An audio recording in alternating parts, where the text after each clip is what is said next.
Ever questioned how you can improve your recovery post-race? Well, today on Monday Mindshare, this is the topic that we are going to be discussing. Hey, Coach Aaron here, host of Monday Mindshare, where we bring endurance and nutrition to help you go longer. Today, I am back with Leighton here. He just raced last week. He wants to share and talk about some of the things that he has done post-race to recover. I will also add in a couple of topics from there. But Leighton, how's it going? Yeah, not too bad, bud. Good to see you again, back on the mainland, and slowly recovering from last weekend. It was an awesome weekend experience. How you doing? Not too bad. Not too bad. Just another week in the books, and looking at the weekend with racing, it's going to be an exciting one. Yeah, we got some big races down in Australia, of course, with the SFuels team. We got a bunch of athletes down there at Cairns, full Ironman.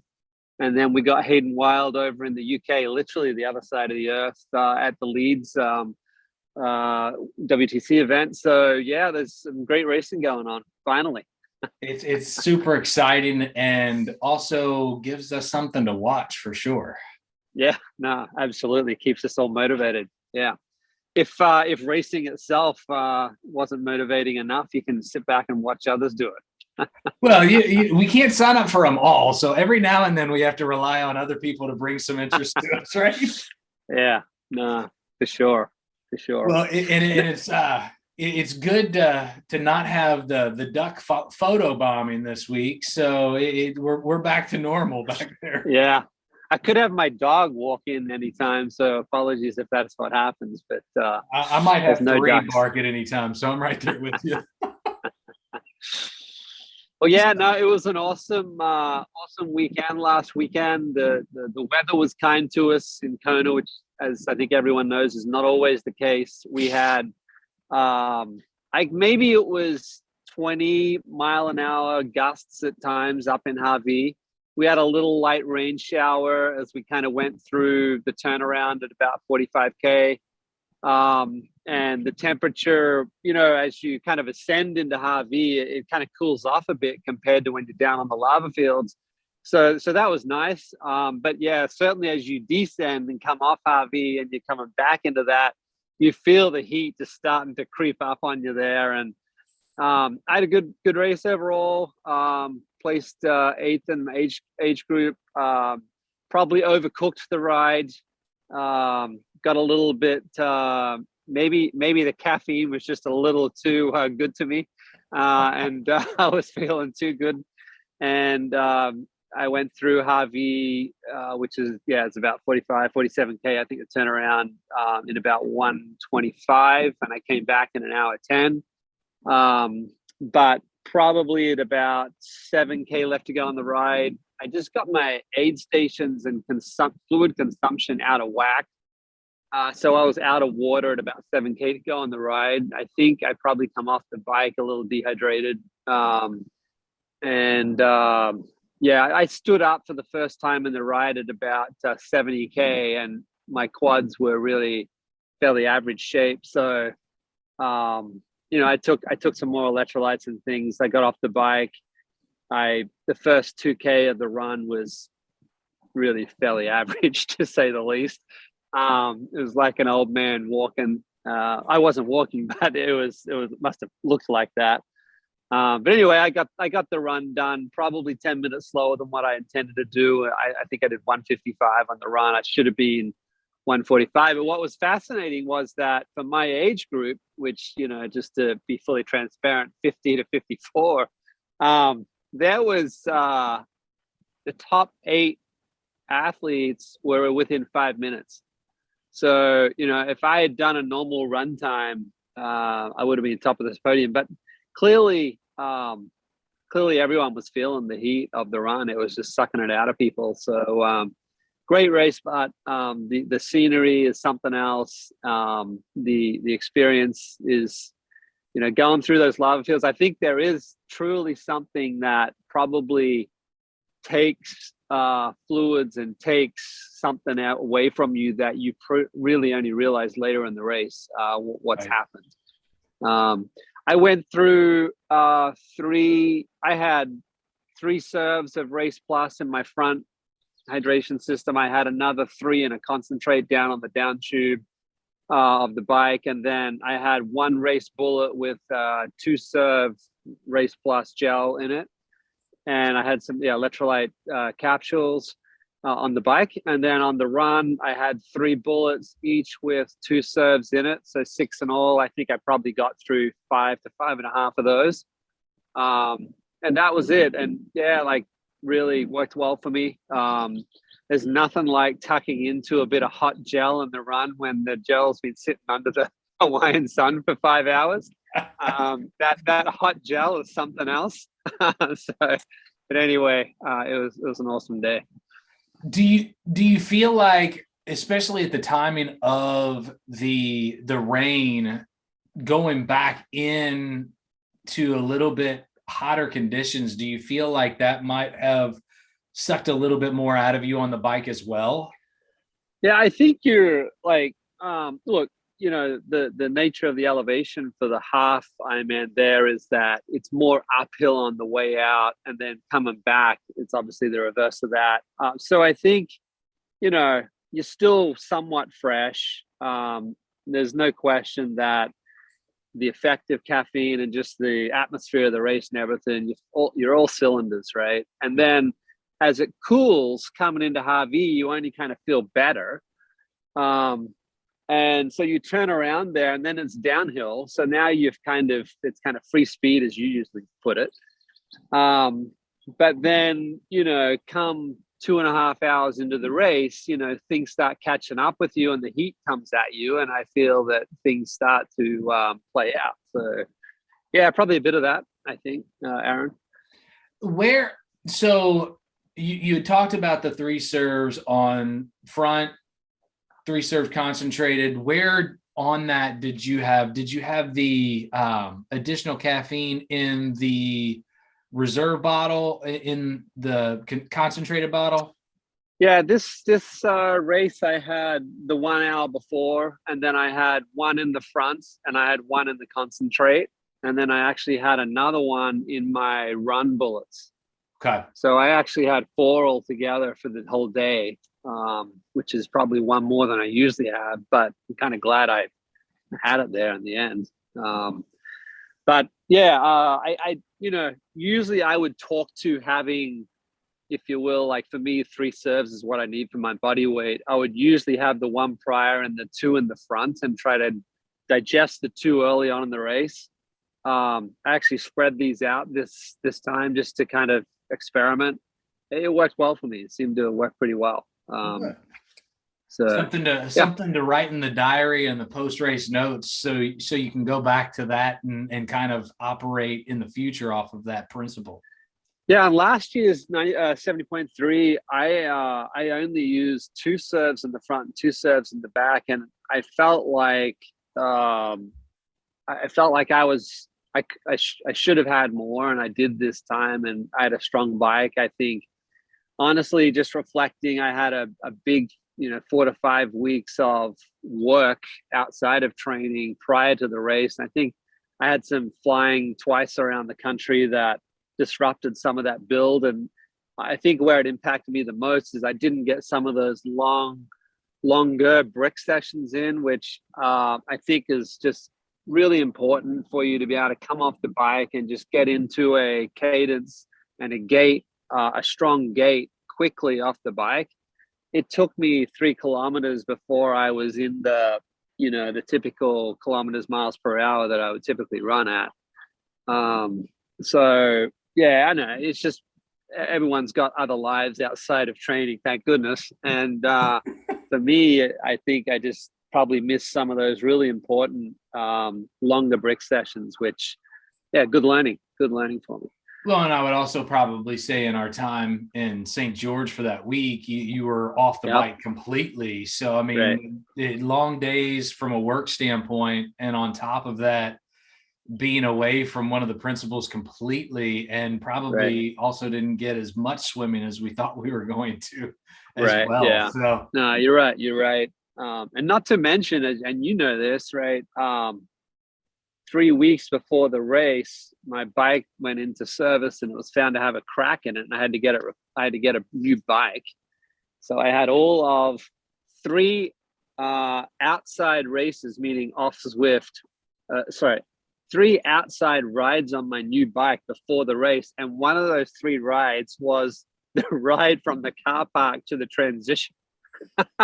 so that's what we were working with, on my new bike. I mean, it was all the same geometry and everything, but you know.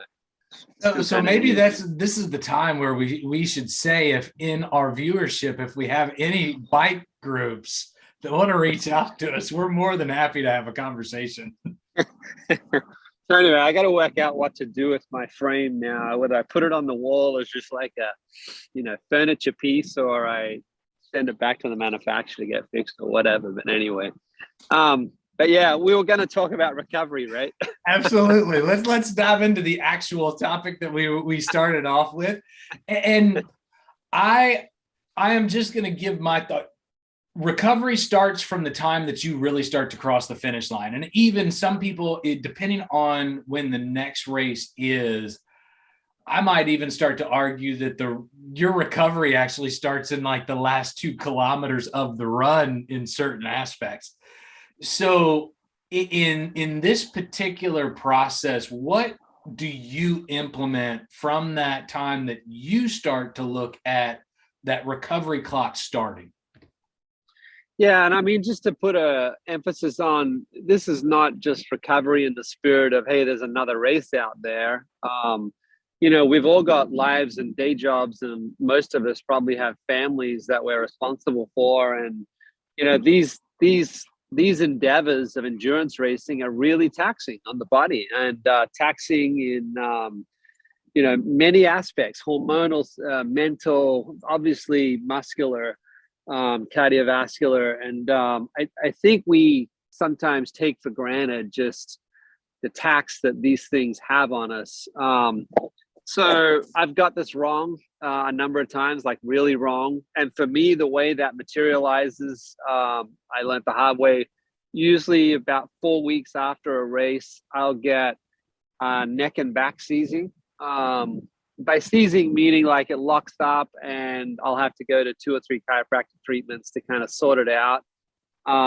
Sometimes I'll get an infection, but most of the time it really comes to me in this kind of, I think part of it is, you do the race, your diet can go off the deep end, and your activity and movement can reduce, and your body, I think, just starts to kind of freeze up in a sense. So that's how it affects me. So I have this kind of model that I'm increasingly trying to approach post-racing, and that I just refer to as ABC. So there's after the race, meaning like immediately after the race, within the few hours, if you will. Then there's before the end of the day that the race is on, what I want to get done. And then there is what I continue through the next week. And that's how I kind of approach this: straight after the race, within the day, and then for the continuation of the week. So for me, after the race, it's all about, like, as I said, it's a very catabolic experience. It's a very breaking down experience. And, just bringing the raw calories back into the body is really important, that the body is not put into some type of shock response of just this lack of calories. So I think taking calories in, and, for low carb athletes, if there was ever a time for you to, have a license to consume some more carbohydrate, that doesn't mean crappy, forms of, but, fruits. And if you're, dying for some grains and things like that, this is probably the time to do it. Fluids and electrolytes, obviously, and then just movement. And I think for that, best is non-weight bearing movement, i.e. best in the water. Hopefully that your finish is right beside where you took off at the start of the day, and you can jump back in the water and just get some movement back into those joints, and obviously getting fluids moving through the muscles. So that's kind of the straight after the race, within the few hours. Before the end of the day, I want to have consumed at least 2 grams of protein per kilogram of body weight. I still think that whey protein isolate is the most absorbable form, and it's most rapidly absorbed. We have been at SFuels obviously big proponents of exogenous ketones, and that's largely because of the studies done on oxidized muscle tissue through these types of exercises, and exogenous ketones help to mitigate some of that. So big believers in that also. And then glutamine, and for the similar reason, is just the exhaustion that happens on the use of glutamine in these types of endeavors. So that's kind of that straight after the race period, Aaron. I don't know for yourself. You kind of talked about something that I have actually started to incorporate with SFuels product, and all those ingredients actually happen to be in the Revival. And what I quickly found by going from race to race, the post-race food that was provided was typically not ideal for what I felt I recovered best off of. Pizza, sandwiches, like these things just tended to create additional inflammation and did not allow me to rebound as quickly. So one of the things that I actually started practicing, really, I want to say towards the front half of 2021, when we got back to racing, I had a pretty aggressive race schedule from all of those races that were deferred from that time frame from COVID. Right. And what I started to do was take a shaker cup with a scoop of Revival and just grab one of the waters that they give at the finish and then put that into the shaker cup. And that was exactly like I said. Once we cross the finish line, we are starting that recovery process. And I have found that for me has really set a quality foundation for one. As you said, it's very catabolic. This is going to start the recovery process within the muscles and start absorbing that protein in that sense. With the glutamine, it's going to decrease some of the additional inflammation, or at least move it through the system, I should say. And then the BHB, or beta hydroxybutyrate, that's in the Revival product is the ketones that you were talking about. I have just found this to be a great implementation right after the race. And I have started to push that out to more of my athletes, and they have also noticed a significant improvement in their recovery through that initial kind of 4-hour process post-race. Actually, one comment there too is that the way that you create a ketone, exogenous ketone, in terms of how you attach it to put it into a powder, is that you attach it to salts, and you can get these in different forms of salts. We use a sodium that is attached to the BHB. So why that's important is that, again, if there's ever a time that you want to replenish sodium levels and actually even hold the fluid, you'll find that, typically for a lot of athletes after a race, when they're wanting to take on a lot of fluid, that they're heading to the bathroom just as much to then pass it. Part of the reason for that is you've lost so much of your sodium, your ability to actually hold on to it is fairly, problematic. So what we found is that by taking the BHB, you're obviously doing it for the purpose of the ketones. But if you look at that BHB, you'll see there's actually really quite a high volume of sodium. In fact, on a single serve of Revival, it's like 750 milligrams of sodium.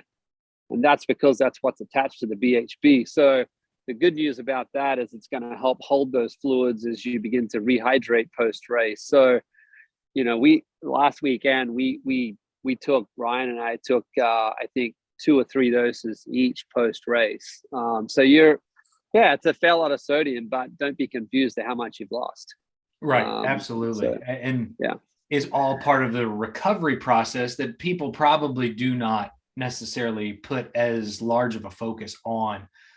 I also, just the impression that I get with athletes, they feel they've accomplished a great success. I mean, they've done something legendary or epic on that particular day, no matter how they finished, they did something and asked a lot of their body. Yeah. And in a lot of cases, I noticed that after that, they just, okay, I'm going to go eat what I deserve, all these other things. And sometimes it's actually the worst. And I find it to be a terrible introduction to food in that time where you need clean products as much as you possibly need. So one of the things that I also truly recommend with my athletes, and I is clean, healthy. I do advise carbohydrates at that time, but typically I look at them from whole products. We are looking from rice. We're looking at maybe introducing some potatoes at that point. Also adding some additional fruit just from the additional, antioxidants and some of the anti-inflammatory response aspects of things. I then have a couple of athletes that go against that, and come 4 days after the race, they're like, well, why do I feel so sore? Or what? Well, let's go over, well, I had ice cream. I had, a half of a pizza after, and it all comes down to, okay, well, the picture's starting to develop here. I'm starting to see why that's the case. Yeah. So no, exactly. I mean, as I said, I'm 50 something and did a 5-hour half Ironman, and 2 days later I'm running again. So I think you put the right nutrition in, and the body will suck it up pretty fast and get itself back to normalcy pretty quick. I place that as a very, very important piece, and especially, and I'm not saying don't reward yourself, but there are better rewards out there. And sometimes by just, heading to the worst possible option, you are going to delay feeling good again, and also probably getting back to things that you also enjoy. It also could affect. I know we have a lot of athletes that travel for races, and they typically take the family, and the family is wanting to do things the day after the race, or the couple of days after the race, I should say. And the last thing that you want to do is hamper your family from having their experience after you've already had your experience. And in a lot of ways, it's just important to kind of introduce those quality nutritional products to allow you, and that movement is actually going to be great for you in the recovery process as well. I tend to put. Yeah, no, really well said. Really well said. And the other piece, oh, sorry, you there? Yeah, you had a little stall out there. Can you hear me? Yeah. Oh, sorry. Yeah, no, I was just saying, I think, the other piece for that kind of, we talked about after the race and then before the end of the first day, depends a lot with what time the day finishes for you. Obviously, it's different for a full Ironman or an ultra event, which can take up the whole day. But, where possible within that 24 hours of finishing a race, there's obviously the natural sleeping patterns as it relates to the evening. But I think there's something unique about sleep during the day in that post-race period that is highly therapeutic. And it may be actually just a function of having two, if you will, horizontal sleep periods in that 24 hours post-race. But I actually feel like it's less to do with the physical aspects of just, resting, but I have a sense that it is more to do with restoration of adrenal fatigue. That we know that as you get into proper, sleep, whatever level of REM, sleep that is, that it has a very positive effect on restoring adrenal function. Now, one of the key things with the adrenal gland, in order for it to produce the hormones it produces, is also sodium. It cannot do it without sodium. So again, just coming back to the importance of quickly getting sodium levels back up, and then giving the body a periods. Obviously, you got your normal sleep patterns, but if you get the chance for another 1 hour nap, during waking hours, I think is highly therapeutic for recovery. I think I'm hoping at this point people are walking away thinking, well, maybe I should increase my sodium after the race.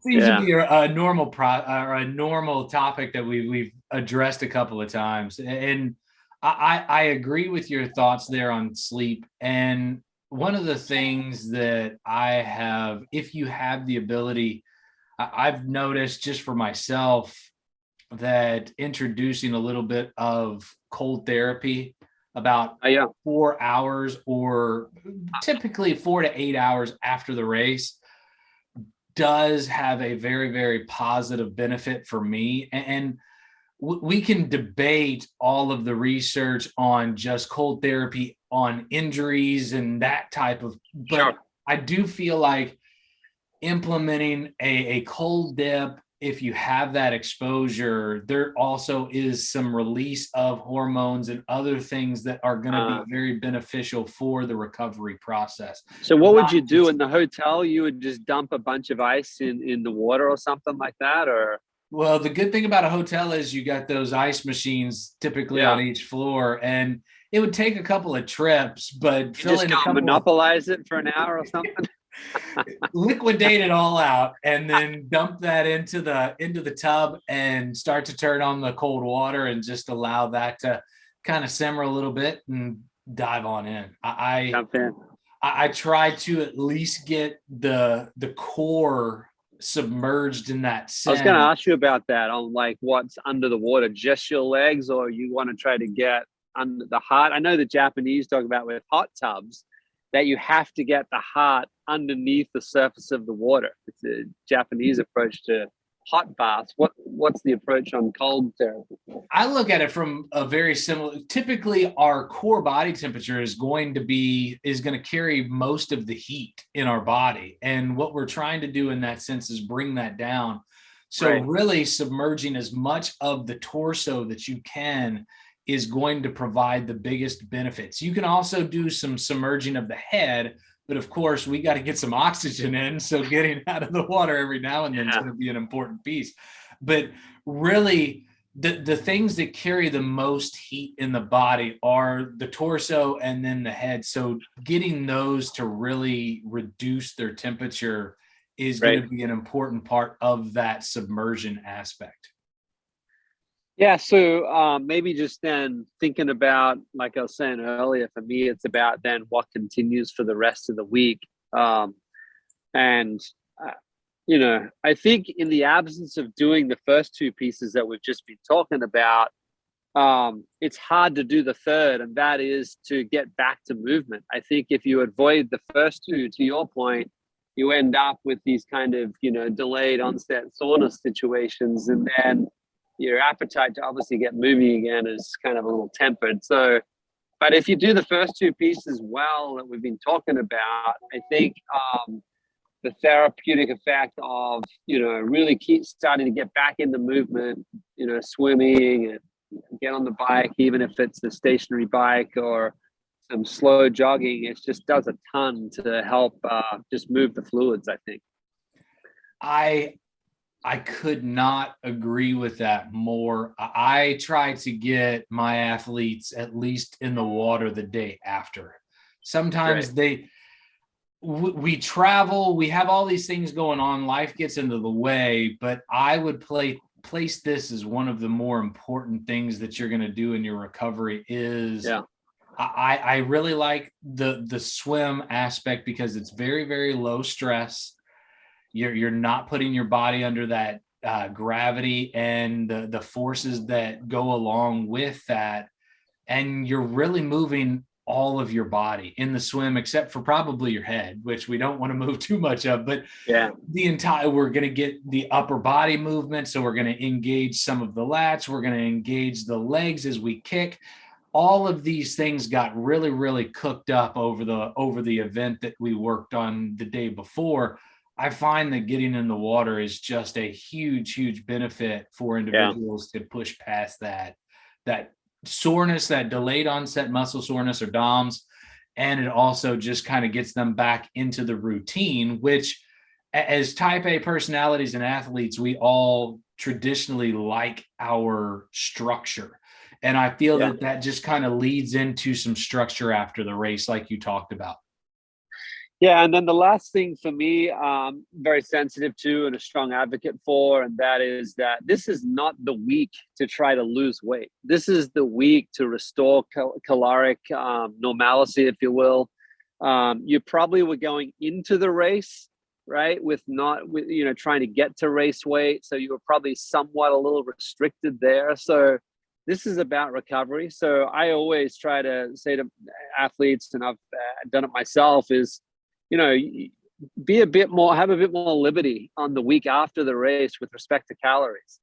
And, the immune system particularly is actually quite sensitive to low caloric positions in terms of its sufficiency, its ability to operate.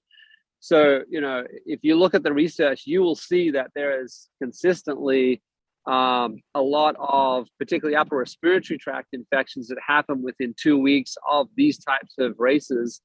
And some of that research points to the fact that they get, their caloric loads out of band, and then the immune response is just not as strong as it typically would be. So again, I would just encourage people that, this is not the week to be worrying about trying to lose weight. If anything, you should be probably over dialing, if you will, some of your caloric intake.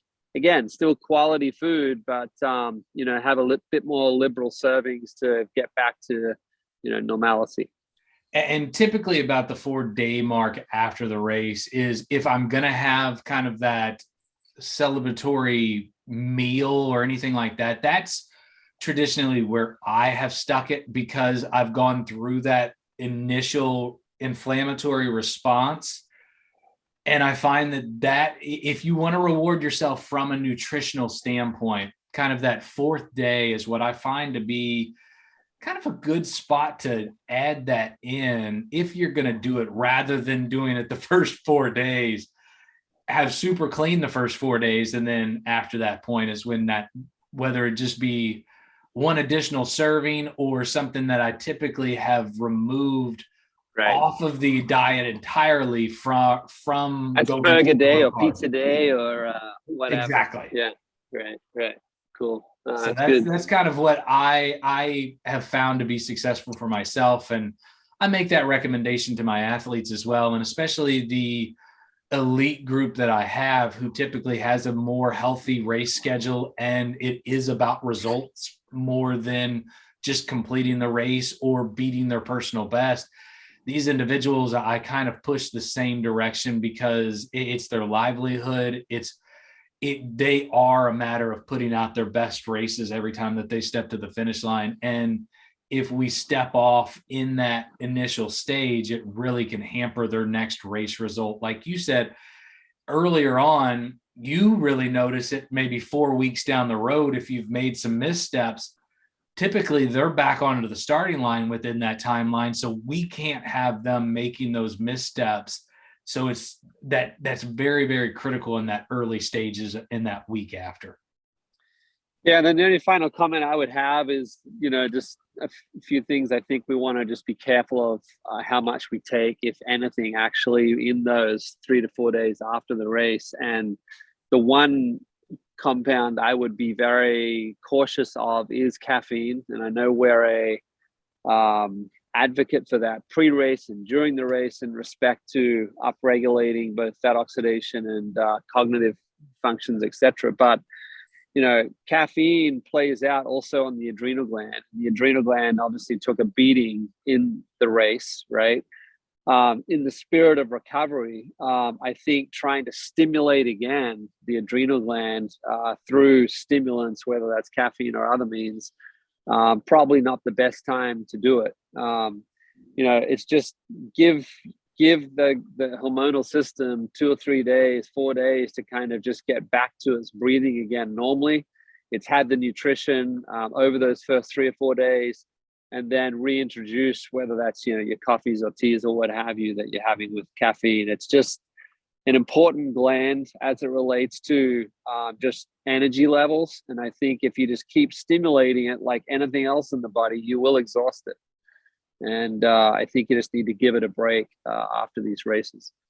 That I would also kind of recommend would be post-week, in all cases, documenting what you're consuming, documenting what you're doing. Because one, if you find a recipe that works, it's going to be great to replicate that. But two, also on the opposite end, if you find some things that the system really doesn't operate well, especially from the female, if it's throwing your cycles off even more, or it's causing some instabilities in training output or things like that, of course, in these situations, we're likely going to want to avoid that and change it for the next time. But the only way that we're going to have that knowledge and research is if we remember what we did, and likely that's going to come from taking notes of that process, going through it, and making sure that if there's things that need to be changed, they're addressed that next go around.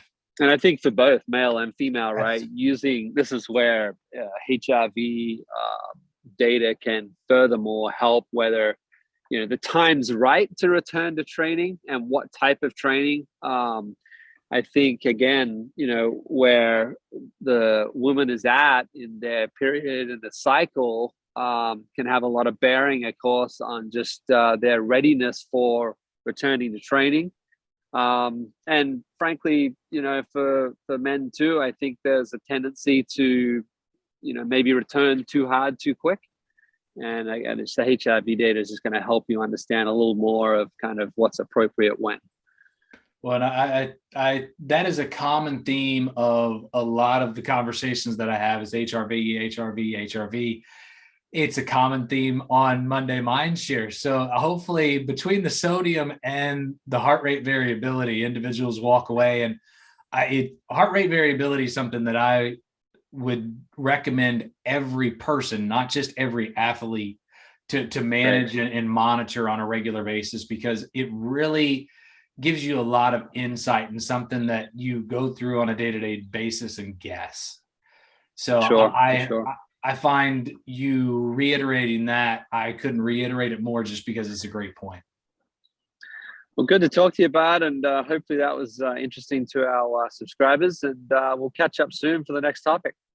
Well, I look forward to our future conversations, and I'm thrilled to bring this information to the community. And please, we still appreciate connecting and hitting that like button. If you like this content, share it with your buddies. And really, we are going to be back at it next week and looking forward to providing you with top quality information. Okay, cool. Thanks. Good to catch up again, Aaron. Talk soon. You know it. And let's go longer.